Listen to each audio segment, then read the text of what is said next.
Peace, everybody. Mikey Eyes TV once again with Dino the Great. The reason why I'm interviewing Dino because Dino is a dancer. Not only is he a dancer, he's a legendary dancer that experienced every era of hip hop when it came to the West Coast. Not too many people can say that today, that they seen it from the start, and he's here in 2025 and he never quit. A lot of people do quit and they start to do different things in life though. But I just wanted to get some history about Orange County, because in the 80s I do remember Los Angeles breaking, but I never heard anything about Orange County. Not until maybe the late 90s when I first heard about Easy Rock. He was the first dude I heard that was coming out of Orange County before I heard West Coast Rockers or Tales or Energetic. I heard Easy Rock. We definitely get into that for sure. He lived in the town. I grew up in Buena Park, California. But yeah, one thing that's truth is that, just like you said, if there's any kind of claim to fame, I guess, is that I was actually there when the first wave of hip hop for Southern California. So, you know, I wasn't in LA, I wasn't like in the Bronx. I was in Buena Park, California, in Orange County, pretty close to LA and proximity, about like 30 minutes. But one thing for sure that's a fact is that I was part of the original group of kids that was doing hip hop in Orange County.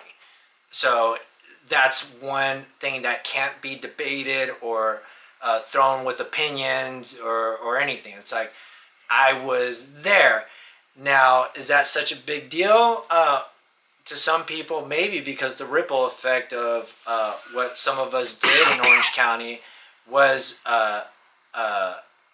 inspired other dancers, and was a ripple effect that did go around the world with people like, Easy Rock, and that comes a little later though. My journey actually started in 1980 when I first saw a DJ and records. I told this story in an interview, and they kind of got it mixed up because it was a written interview, and they kind of like got it all mixed up. So this is what it was: is that we lived in an apartment community in the city of Orange. And one of my mom's friends, her husband or boyfriend at the time was a DJ. So we lived there from like the late 70s to about 1980 or 81. But during that time, I used to hang out with their son, and that early memory of him playing, the DJ guy playing music, is something that is probably the thing that kind of ignited it for me. That's close to the culture of hip hop. But back then he was, probably playing funk and disco, because it was 1980 and there wasn't so much of a big, of any kind of hip hop scene. I'm sure there was a party scene, but the formula of hip hop hadn't been introduced in Orange County just yet. But there was street culture. That's the thing, is that there was street culture. So 1980, my family and I moved to the East Coast just for a brief while. After living on the East Coast for a couple years, we made our way back to Buena Park, landed in Buena Park, California, and that was about 1983. So around 1983, I started going to Whitaker Elementary School, and I do remember that when I walked up, there was this kid named Sean Flores, and I don't know why he chose to ask me this question, but he was like, he was trying to say, ask if I pop. And I was like, what? You're like, kind of like, what is that? And that is a very clear memory. And like, probably like months later, I was already dancing for the class. That's how fast I picked it up. You know what I'm saying? Because I do remember around that time, Buffalo Gals, actually it was a little bit after. So if I got like 82, 83, Buffalo Gals came out like in 83? I remember for Show and Tell, or was it 82? Who knows? But around that time, I remember for Show and Tell, I rolled up to my classroom with a box. And for Show and Tell, when most kids were bringing toys and stuff, I busted out for the class. Put on Malcolm McLaren, Buffalo Gals, and I still have the cassette cover, by the way. I don't have the cassette, but I still have that cover because I want, I asked my parents to get it for me, So play that, and my teacher, Mrs. Stanton, she was very supportive of this new dance thing, right? So just little memories like that, early on. But as far as Orange County, back then it was pretty diverse. You had a lot of new communities migrating to this part of Orange County. I grew up with my best friends at that time were Indian, straight from Bombay, or what is now Mumbai.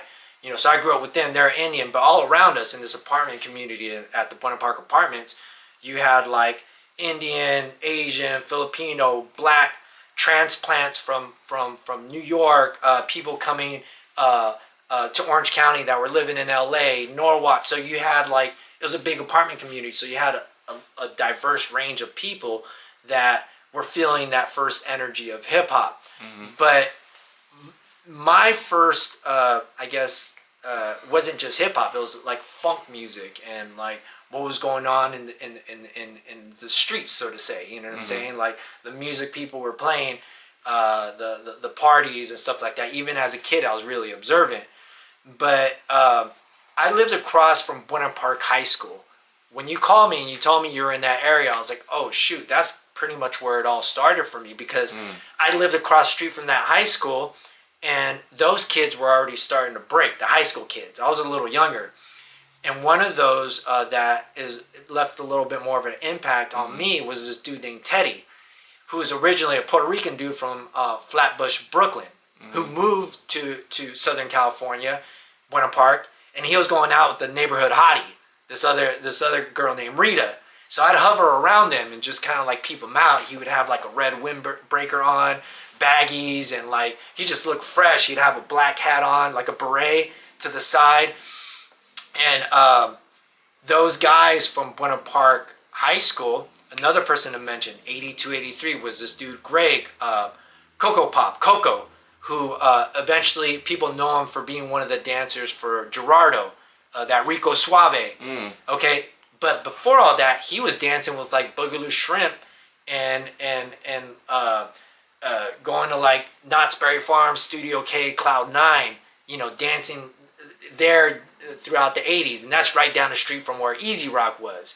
So yeah, so it's all really relevant. Maybe I'm kind of spitting a bunch of stuff out all at once because so much was going on in the early to the mid 80s, and it was so electric. That's what if I could say any word to describe when hip hop came to Orange County, for me it was electric, because an energy kind of just was just brewing, and it was the very beginnings of hip hop, not just in Buena Park and in Orange County, but it's safe to say that throughout the world, that energy was hitting different spots in the early 80s, So that's how I would describe it early on, as electric. Right, I have a question for you. I see this video all the time on TikTok, Facebook, Instagram, the Knott's Berry Farm breaking contest. Yes, yeah, 1984. Were you there? I was not there, but the group that inspired me was the guys from Buena Park High School. And you'll see it there. It says Buena Park High School. They're all in red and black.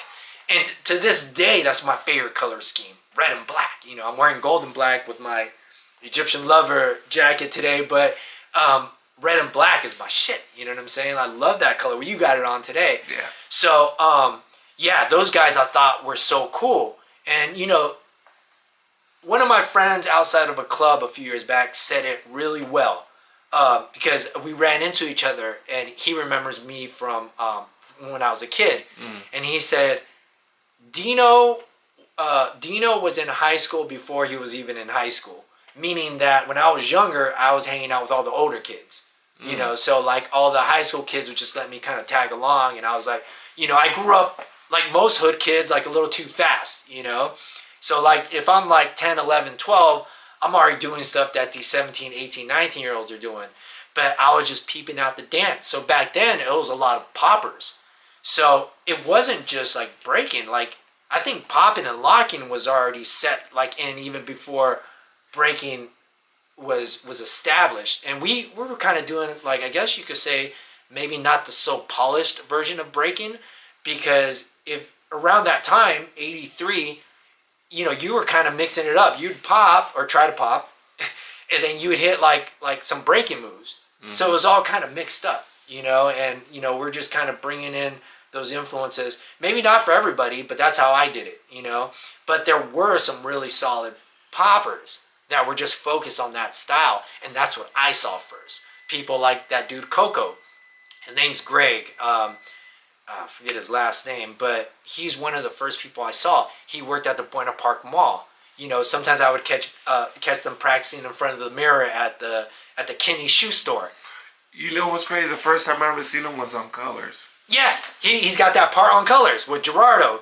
And when I first saw that in '87, I was like, oh shit, that's so-and-so from, I would see him like locally in Buena Park, Silverado Days, which is a city carnival fair. Mm-hmm. I remember seeing him in Boogaloo Shrimp. They had matching outfits. I think it was there. That fool was clean too. And I was just like, I think that was about 84 or 85, and I saw him hanging out with Boogaloo Shrimp, and I was like, that's him. Like, they're so cool, you know what I'm saying? Mm-hmm. I was a little younger, so I was just like, man, just kind of like in awe with them, especially with Boogaloo Shrimp, because he, he'd done the breaking movie and all that. And unlike most people who got their introduction to breaking and popping and locking through the movies, it was actually the other way around for me. I was already seeing it. So by the time the movies came out, it was just like, whoa, now what we're doing is actually in the movie theaters, because I was growing up in the front lines of a street scene, seeing it on the front lines, and it's always been like that, throughout from the early '80s all the way until, I guess, until I slowed down, I removed myself a bit, so yeah. What was the fashion like?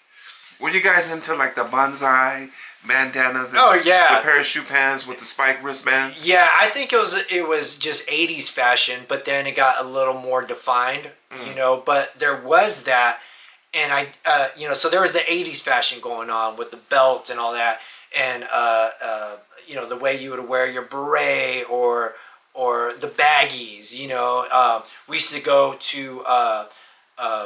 Back then it was called La Mirada Swap Meet, but I think they changed it to Santa Fe Springs. But we used to call it La Mirada Swap Meet in the early '80s, and we'd get the heat pressed Playboy bunnies, like the Playboy bunny characters, and sweats and Converse, or they had like the Kung Fu slippers. I was rocking Kung Fu slippers, but then a little later, that's when I started getting more into like the Pumas and the ponies and all the other shoes that were kind of more like hip-hop fashion, I guess, connected to hip-hop fashion, early on, even though there wasn't even such a thing. For me, I didn't have a lot of gear back then, you know what I'm saying? But I would rock, a pair of high-top Converse or Vans with sweatpants, or tucked in, bandanas, wristbands, and just trying to look as cool as I could. One thing I haven't really seen, even though everything keeps resurfacing, is the baggy pants that would have the zippers where you can open them up and they're a different color. The parachute pants. No, not those are the parachute pants, but there was also the zipper pants. Remember the zipper pants had all the zippers all around them? I haven't seen those resurface, but you started seeing that. So it was kind of like, for me, the way I saw it was a combination of just what was going on in the 80s, but then also with a little bit of that, like, Playboy bunnies, LA baggies, that kind of whole look. Right. And it was definitely a thing, man. I mean, I had a members only jacket that had like some iron-on thing that said breaking on it. It was like a heat press iron-on thing. Yeah. And I used to rock that jacket, man. It had just like some corny like image of like somebody doing some windmill or something, but I used to love it. It was like 1984, and I was like, I had me a little members only jacket, and I'd get them little red jackets, and I try to look as fresh as possible, even as a kid. Right. 83, 84, 85, and already on like that whole, like, you gotta look fresh. You gotta look fresh. Mm-hmm. Yeah. Yeah, I remember the members only, Sergio Valentes and Jordache. Okay. Like that was definitely the fashion. The thing that I didn't like about the zipper pants is like if you did like the backspins or some windmills, those zippers, like they oh those I would tear up your knees though, especially if you were doing like the baby loves when you drop on your knees. You had the zipper though, yeah, bro. I think for me, and they were too tight. Yeah. They were like leggings though, bro. Those zipper pants weren't like skinny. Yeah. They were skin tight. Definitely the baggies were way more Yeah. fitting for dancers. And other than that, you could just get a pair of dope sweatpants and just make them look fresh. You know what I'm saying? But I also rock like corduroy and and denim. Wear little Levi's or whatever. So I just whatever I had, I tried my best to make it look fresh. And I didn't have all the gear in the world until later. Right. You know what I noticed about like that fashion? I didn't really get into it because I felt like it was very commercialized. Like the pastel pinks, the fluorescent greens and stuff like that. I'm in the neighborhood. Like I said, I grew up in South Central. Nobody was really wearing bright colors like that, bro. No, not to that extreme. You see like people try to do these throwback like ads and stuff. It wasn't that extreme. No, not in the hood. I think what it was, especially if you grew up in the hood, was just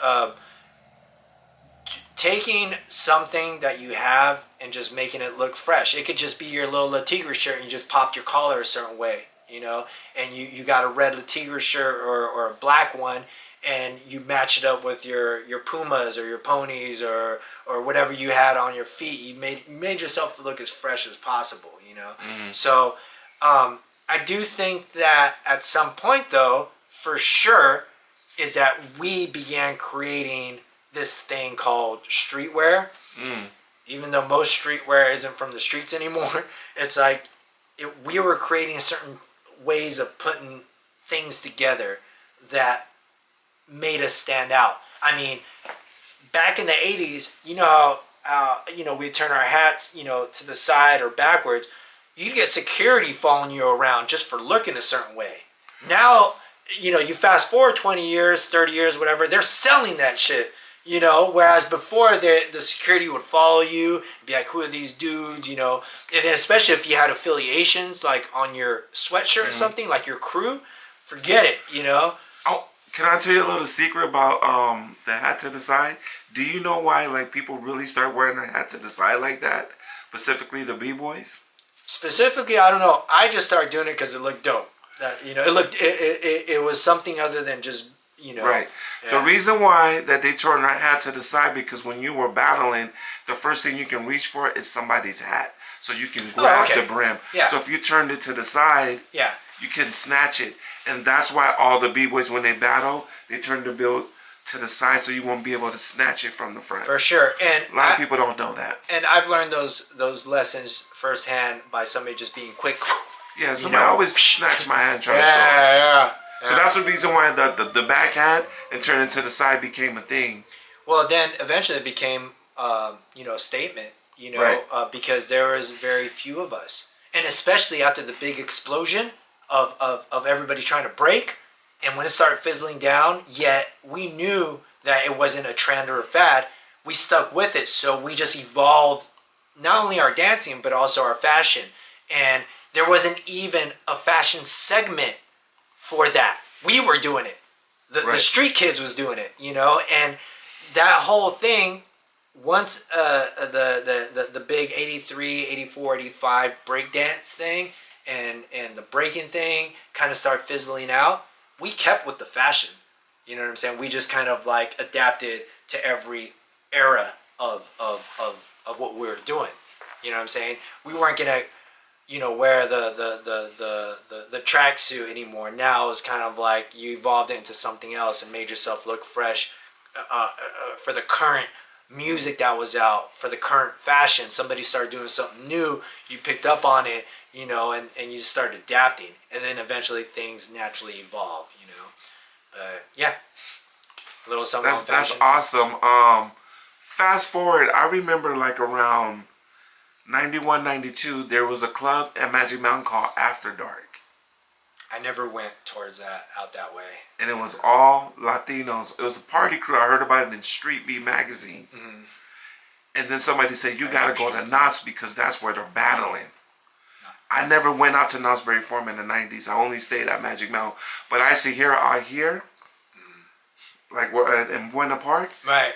That Knott's Berry Farm Studio was the K. place. It was a club in the 90s that everybody was going to. Yeah, there was a few teen clubs, but just to kind of give you a quick breakdown of the way I experienced it, the timeline of it without getting into detail so you understand, was that first, like, late 82, 83, 84, 85, with that first introduction, when everybody wanted to break, even the little white kids and, like, everybody, like, my sister, the neighbors, like, everybody was breaking in my community. Mm-hmm. Everybody wanted to break because it was the cool thing to do, but the hood kids was the ones that was really hitting it, like, we'd just be hanging out and just be busting, hanging out in carports and shit, hanging out in the steps and just start busting, so there was that, I guess you could say, foundation, for lack of a better word or more creative. That was it right there. 83, 84, 85. By 86, some of the kids around me started getting into skateboarding, surfing, other Southern California activities. Me and my little groups were still staying hip hop. And then, you'd go to school, wearing a certain something or listening to certain music. Like, oh, we're done with that. When are you going to turn surfer already? Especially in Orange County.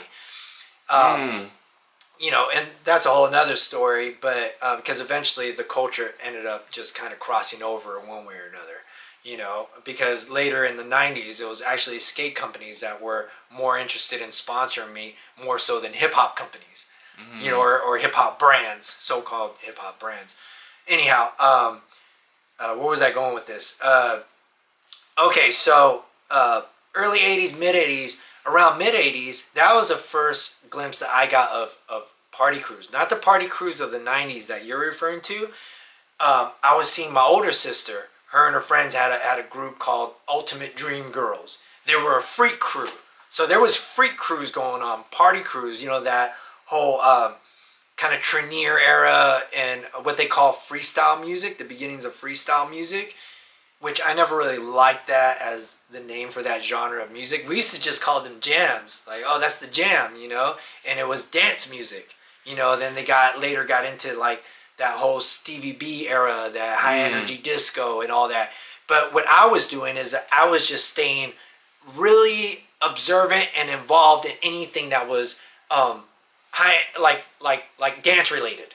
So if it was dance related, I was interested. As long as it was cool, and most of those sounds were all similar. So whether it was like that freestyle music or hip hop or electro funk or 80s music, if it was danceable, I was just kind of into it. You know what I'm saying? Mm-hmm. But then you start seeing like the crews, and then you start seeing like graffiti crews start forming, and then you start seeing the dance crews that are still dancing. They just kind of evolve with the different music that was coming in. You know what I'm saying?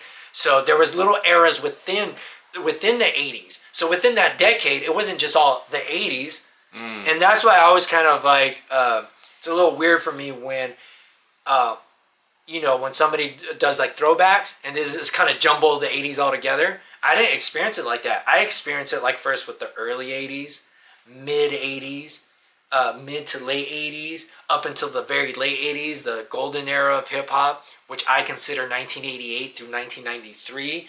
But, there was also the introduction of hip house, the first time I heard Girl, I'll House You, 1988, and then 89, Twin Hype, things start changing, things start evolving, the dance styles start changing.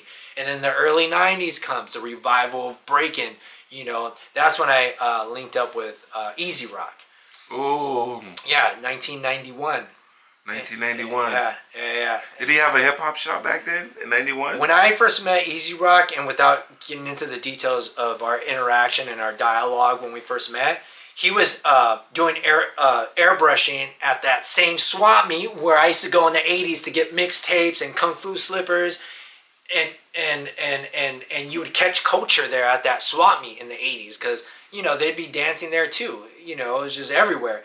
But someone like Easy Rock, even though he grew up in Buena Park, California, he was very much interested in culture, like the lowrider culture, the breaking, of course, the music, the girls, like everything, the graffiti. He was just a neat guy. If I could say anything about Easy Rock, he was just a multi-talented, neat dude. So like when I walked up to his booth, he's airbrushing, but I'm looking through his art book, and then we start chatting, and then he's looking at us like, what? Like, cause bug on this, Mike, guys, check. So the late 80s, early 90s was kind of like that golden era, and everybody was like housing and doing the hip hop dances, and the dance had already evolved. Most of the people were just, rocking ups, more so than doing the top rock breaking and all that, so the dance styles had already changed. So I was like clever with it. I was like, okay, everybody's rocking like a certain style. I'm going to kind of throw it back and like start rocking Pumas again. This is 1990, 91. And the only place I could find Pumas were dead stock Pumas at the swap meets. Okay, and one of those swap meets was La Mirada swap meet. And I was finding leather, like Pumas, suede Pumas, all these Pumas. I was like, oh my God. So I would take them and like spray paint them and stuff. So we walk up, and I'm wearing a vest, long sleeve. I got my fat laces with Pumas, and he's like bugging on us because he was like kind of looking like a cholo, you know what I'm saying, and hanging and doing the lowrider thing. But I was looking at his book, and he had some bombed up pictures of jackets that he pieced up, and I was like, man. So we start talking, and then long story short, he ended up coming to one of our dance sessions, and he got down with my crew, the hip hop function. That was my dance crew. And we were a dance crew of mostly freestyle dancers. This is 1990, 91, 92. We weren't b-boys, so to say. But when I saw him break, I was like, he has that 80s style. And he was so clean, even back then. He just had that essence of breaker. Simply said, he had that essence of breaker, and we wanted that. You know what I'm saying? Like, I had it, but not as polished as him. You know what I'm saying? And especially because I didn't stick to that style. My foundation was popping and breaking, but then I started learning hip hop dances. I started going to the school dances at Studio K. And there was a time where, like, if you got caught trying to do a backspin on the dance floor, you'd get dissed. So people were doing like the Fila, and like they had names for all kinds of dances, the Nissan, the this, the that, blah, blah, blah, all these hip hop dances. Talking about like 86, 87, 88. And then 89, it started getting more serious with the freestyle dancing. So we were freestyle dancers, right? And the way I define freestyle dance isn't just that you're going off the top of the head. For me, freestyle dance was a combination of all my influences. Popping, breaking, party dancing. It was all in one. Because I was hitting ground moves, but I was also keeping it up top and, dancing. Housing, so freestyle to me was just a term where, by the way, 1988, my crew, Freestyle Posse, okay? We were already coining that term, defining our dance. 1988, 89, we were called Freestyle Posse. Nobody was using that shit for dance. You know what I'm saying? Yeah, that term was being thrown around. There was freestyle bike riding, there was freestyle skateboarding, but we're freestyle dancers. This is 1988. That shit didn't start becoming a section in hip hop dance in the battles and stuff until like way later. But in 1988, we were already calling ourselves freestyle dancers. So that's a little something interesting right there. And that came out of Fullerton, California. Yeah, it was a term being thrown around. I'm not saying I invented it. I'm saying that this era of hip hop coined freestyle dance, the late 80s, from what I saw, and I was there. And some kid that's 22 years old isn't going to tell me shit different. You know what I'm saying? Because people are using that, I'm a freestyle dancer. And I'm like, actually, that shit looks choreographed to me. You know what I'm saying? So, anyhow, back to Easy Rock. So, he spent some time in the crew right before he got recruited into the West Coast Rocksteady crew. Okay, that's when that hip hop shop thing was happening, and my crew and I, my brother, we were actually the ones to first get Easy Rock over there, and he entered that Fat Cap Day in 1992. That was, my crew was on that flyer. We're the last crew listed as the invite, but you'll see it there. Hip Hop Function, HHF, Easy Rock was in our crew at that time, but that was like that transition where that West Coast rock steady thing started happening, and then he ended up eventually inspiring the whole world. But I always just thought he was fucking cool. That's it. Bottom line. I remember seeing some footage of Easy Rock in '93, and he wasn't doing the traditional top rock. He was doing a lot of housing like steps, you know, and he would do the double apple jacks. Yeah. He was doing a lot of apple jacks back then. Right. So, and then he would do a little footwork. He wasn't just straight out breaking yet. Right. He was showing up to this club called the Palace in Anaheim. Not the Palace in Hollywood. It was the Palace in Anaheim. This is like 1991, 92. Okay? Who else was showing up there? Iceman. That's the first time I've ever seen Iceman also. I didn't know Iceman in the 80s because he was in Wilmington. I'm in Orange County. I didn't get hip to Iceman until 1991, 92. Okay? I'm there with Easy Rock, the rest of my crew who are all freestyle dancers. So when we would have our sessions, there was what was happening at that time with hip hop dance, which was those what do you call them? Broncos. Whatever, the 2 feet Donkey up kicks. together. There's all those variations. I think Easy Rock incorporated some of that into his breaking. You know, going back and hopping back up. Those were all styles you were seeing with what was current. With hip hop at that time, but Easy Rock always just had that classic like 80s style. It was so cool to me. I still get excited about it. It's like he had a certain thing. Maybe he wasn't like the best, freestyle dancer.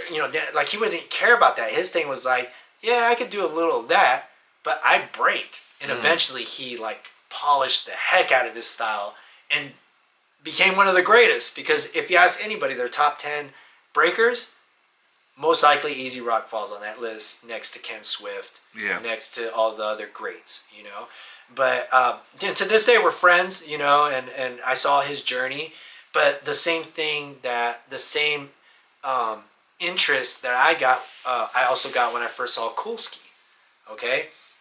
Was in the early 90s, it was about 93. And, when I first saw him break, I was like, my first thought was like, how you breaking like they did in '84? That was really curious. It was a curiosity for me. Like, and it's '93. I'm doing like just my hip hop shit, right? And I can hit ground moves, but I wasn't doing 6-step footwork, pose, freeze. This motherfucker had halos, windmills, hopping backspins, and I'm like, I got excited. I was like, yo, so he got down with me, and Coolski. Formerly of Rocksteady Crew, founder of West Coast Rockers. He's one of those few people, even though the people that were influenced from watching me throughout the 80s and 90s, a lot of them that made it big, they won't acknowledge the influence. He's one of those that always like, yo, it was Dino. Dino brought the hip hop. He's like, I was already breaking, but Dino brought the hip hop.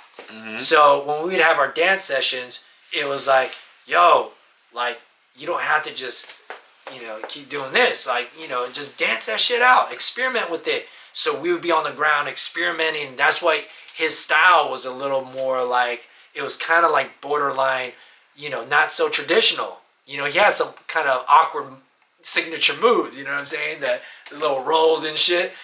That all came from them garage sessions with me. And he acknowledges it. He's like, yeah, like I didn't get experimental until I met Dino, But I'm looking at him like, damn, you're a dope breaker. Even though my style is freestyle, like there wasn't that division. You step into a circle, you're either dope or you're not. You either you got it or you don't. He had it. He's just a dope breaker. But I was like, but yo, man, you could get your dance on too. You could experiment, and then eventually he went on and had his era. Where I personally think he was one of the top breakers in the nation. Personally, you know what I'm saying? At one point, late 90s, early 2000s. You know, I thought he was like, I was like, damn, that footwork, you know. There's something interesting I want to add. I remember Easy Rock came out with, I think it was Overflow 1. Yeah. And in the video, I see Shamrock, Yeah. Energetic, Yeah. Asia One, Tells, Yeah. Kulski, and before the scene, they walk into a bathroom, and you was like, yeah, I heard it in Germany or somewhere they can drive cars just as fast as they want, and then you flushed the Kulski he said something like, and like the toilet had flushed, and I remember I didn't know who you was though, but when you said your name, you didn't say Dino. I think you said Hypnotic One. Right. So that was just an old dancing name from those hip hop function days. Okay. And eventually it just became Dino, you know. And now it's Dino the original because there's other Dinos, but I know darn well they weren't. There's a dancing. Dino too from Rocksteady, which is Ken Swift's cousin. Dino Rock. Yeah, so it's like East Coast, but on the West Coast, and like as far as my generation of dance, it's like I'm like Dino the original. Like this is me. But anyways, where was that practice at? That wasn't even practice. That was like. I mean, a piece of linoleum on the floor that was hella dark outside. Okay, so that was during the early phases of Kulski putting together West Coast rockers. And where was that practice at? That was that session. That was in Fullerton, like down the street from here. And see, around that time, I was already like over 21. I was going to clubs. You know, Kulski. He was like, I remember getting the phone call from him when he was like, "Hey, thinking about starting a breaking crew. Like, what do you think of the name West Coast Rockers?" I'm like, that's pretty fresh, you know. So it was actually a phone call, you know, and I was like, yeah, you know. So I was there from the beginning, but I was already doing other things like going to clubs and stuff. You know, I'm already over 21. The kids around him was like 14, 13, high school, you know. So he's putting together this group of kids, which eventually just ended up being like, after having 30 kids representing, eventually the ones that really that really stood out and continued was people like Energetic, Little Rock, Tails, Cyber Yoga, that eventually made